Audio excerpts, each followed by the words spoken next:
Hello everyone, स्वागत है आपका आईटी पाठशाला में। आज की पाठशाला में हम HTML का पार्ट नंबर 4 डिस्कस करेंगे। फर्स्ट 3 पार्ट्स ऊपर आई बटन में उनकी वीडियोस दी गई हैं और नीचे डिस्क्रिप्शन बॉक्स में भी तीनों पार्ट्स का लिंक दिया गया है, जहां से आप इन तीनों वीडियोस को देख सकते हैं। तो आज पार्ट नंबर 4 में हमारा विषय रहेगा लिस्ट्स इन HTML।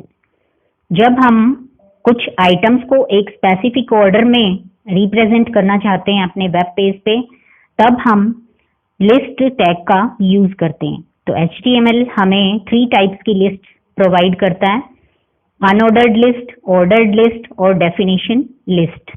अनऑर्डर्ड लिस्ट में आइटम्स को बुलेट्स के द्वारा रिप्रेजेंट किया जाता है और ऑर्डर्ड लिस्ट में नंबरिंग के द्वारा 1 2 3 या ABC से हम आइटम्स को रिप्रेजेंट करते हैं। और डेफिनेशन लिस्ट में जो हमारी आइटम्स हैं उनको डिक्शनरी में जैसे वर्ड्स को एक ऑर्डर में रिप्रेजेंट किया जाता है, बिल्कुल ऐसे ही डेफिनेशन लिस्ट में एक ऑर्डर में हमारे आइटम्स रिप्रेजेंट होती हैं और जिसमें उनकी डेफिनेशन भी दी गई होती है। तो अगर आपने अभी तक चैनल को सब्सक्राइब नहीं किया है तो प्लीज चैनल को सब्सक्राइब कर दीजिए और साथ में बेल आइकन भी प्रेस कीजिए ताकि आने वाली सारी वीडियोस का नोटिफिकेशन आपको मिलता रहे। तो फर्स्ट नंबर पे आती है हमारी अनऑर्डर्ड लिस्ट। अनऑर्डर्ड लिस्ट का टैग है UL और इसका जो एट्रीब्यूट है वो है टाइप। वैसे बाय डिफॉल्ट जब हम अगर कोई भी टाइप UL टैग में नहीं देते हैं तो बाय डिफॉल्ट हमारी आइटम्स डिस्क बुलेट द्वारा रिप्रेजेंट होती हैं। पर लेकिन हम अगर दूसरी बुलेट्स का यूज करना चाहते हैं तो हम UL टाइप के आगे इक्वल टू लगा के और उसकी वैल्यू दे सकते हैं। मीन्स हमें स्क्वायर लेना है या फिर सर्कल लेना है या फिर डिस्क लेना है, तो हम यहाँ से इसकी टाइप को डिफाइन कर सकते हैं।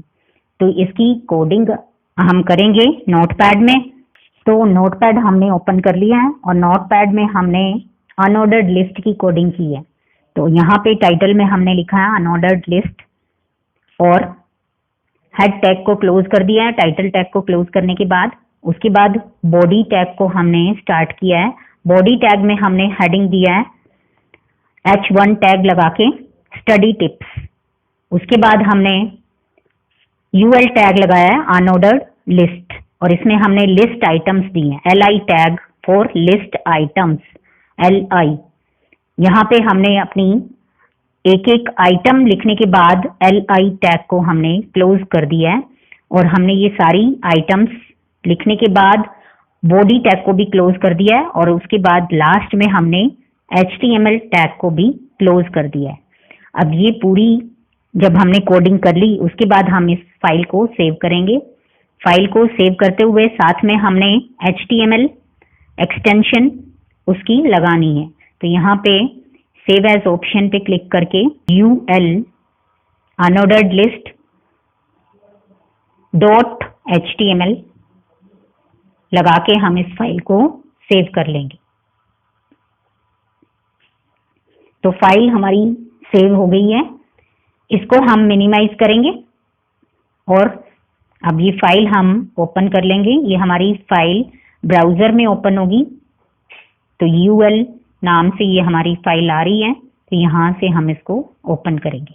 तो यहाँ पे आप देख रहे हो कि हमने ऊपर हेडिंग दिया था स्टडी टिप्स, तो ये ऊपर आ रहा है हमारा हेडिंग और उसके बाद हमने अनऑर्डर्ड लिस्ट में लिस्ट आइटम्स जो दी थी वो हमारी बाय डिफॉल्ट डिस्क बुलेट से रिप्रेजेंट हो रही हैं और ऊपर टाइटल हमने दिया था अनऑर्डर्ड लिस्ट, तो वो यही दिखा रहा है। तो अगर हमें यहाँ पे ये वाली बुलेट नहीं चाहिए तो हम UL टैग के साथ टाइप लगा के और उसकी वैल्यू भी दे सकते हैं कि हमें स्क्वायर चाहिए या फिर सर्कल चाहिए। तो इस तरह से हम अनऑर्डर्ड लिस्ट की कोडिंग करते हैं। तो अब हमारी आती है ऑर्डर्ड लिस्ट। ऑर्डर्ड लिस्ट के लिए हम OL टैग का यूज करते हैं और इस ऑर्डर्ड लिस्ट के जो एट्रीब्यूट्स हैं हमारे वो 3 एट्रीब्यूट्स होते हैं। फर्स्ट है टाइप एट्रीब्यूट।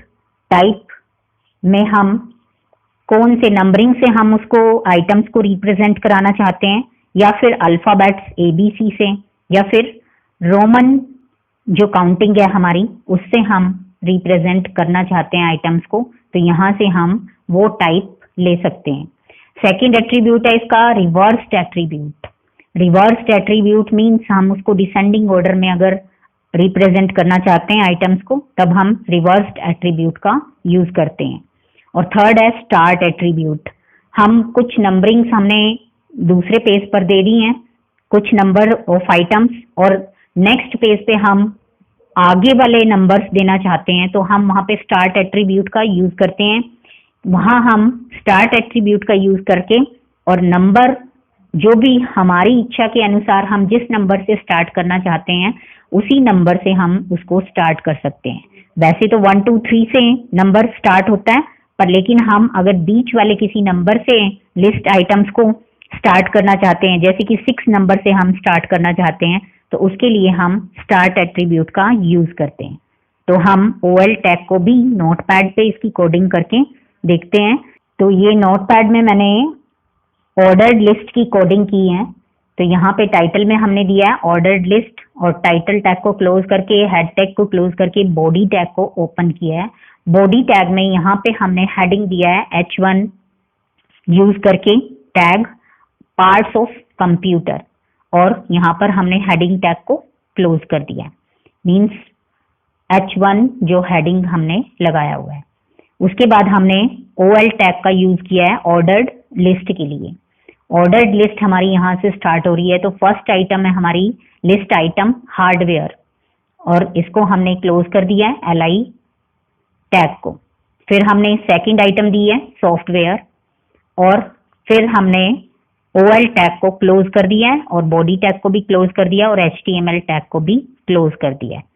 ये सारी कोडिंग करने के बाद हम फाइल को सेव करेंगे, साथ में HTML एक्सटेंशन लगाकर। तो मैं इसको OL के नाम से ही सेव कर रही हूँ, .html।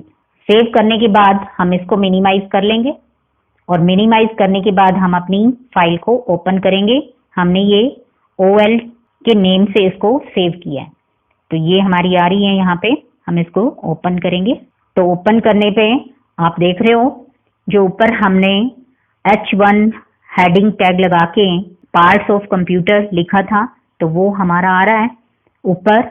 और उसके बाद हमने 2 आइटम्स दी थी ऑर्डर्ड लिस्ट में, लिस्ट आइटम 1 और लिस्ट आइटम 2, इनके साथ अपने आप ही ये नंबर हमारा लग के आ रहा है। और ऊपर हमारा टाइटल में ऑर्डर्ड लिस्ट था, तो वो वैसे का वैसा ही यहाँ पे दिखाई दे रहा है हमें। थर्ड आती है डेफिनेशन लिस्ट। डेफिनेशन लिस्ट में DL टैग से ये लिस्ट हमारी स्टार्ट होती है, और इसमें DT और DD एलिमेंट्स का पेयर हम यूज करते हैं। DT for define a term. 3 tags हम इसमें यूज करते हैं। फर्स्ट हमारा है DL डेफिनेशन लिस्ट।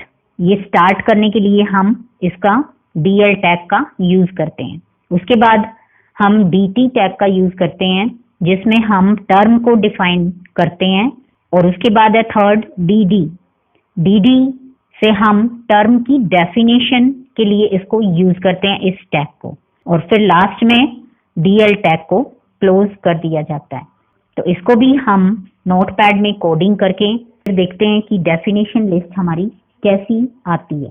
तो यहाँ पे नोटपैड मैंने ओपन कर लिया है, और इसमें हमने डेफिनेशन लिस्ट की कोडिंग की है। यहाँ पे टाइटल में हमने दिया है डेफिनेशन लिस्ट, और बॉडी टैग के अंडर हमने यहाँ पे हेडिंग हमने दिया है कंप्यूटर पार्ट्स H1 हेडिंग का यूज करके। उसके बाद हमने DL टैग लिया है डेफिनेशन लिस्ट। डेफिनेशन लिस्ट में हम फर्स्ट जो डिफाइन कर रहे हैं टर्म DT टैग का यूज करके, वो है हार्डवेयर। हार्डवेयर की डेफिनेशन हमने दी है DD टैग लगा के। Physical parts of a computer are known as hardware, और यहाँ पे हमने DD टैग को क्लोज कर दिया है।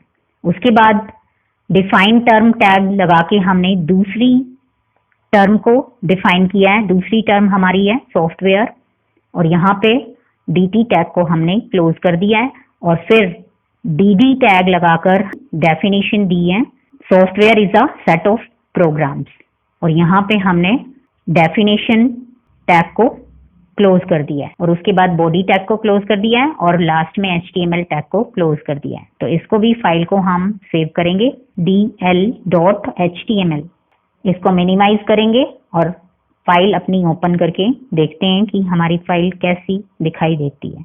dl, तो यहाँ पे ऊपर टाइटल में डेफिनेशन लिस्ट आ रहा है, उसके बाद हमने H1 हेडिंग टैग लगा के कंप्यूटर पार्ट्स लिखा था तो वो आ रहा है ऊपर हेडिंग, और नीचे हमारी जो हमने टर्म्स डिफाइन की थी हार्डवेयर के बाद उसकी डेफिनेशन, और सेकंड हमारी क्या थी टर्म सॉफ्टवेयर, और सॉफ्टवेयर के बाद हमारी उसकी डेफिनेशन आ रही। तो इस तरह से हम लिस्ट्स का यूज करते हैं HTML में। तो अगर वीडियो आपको अच्छी लगी है तो प्लीज इसको लाइक कर दीजिए। Thanks for watching this video.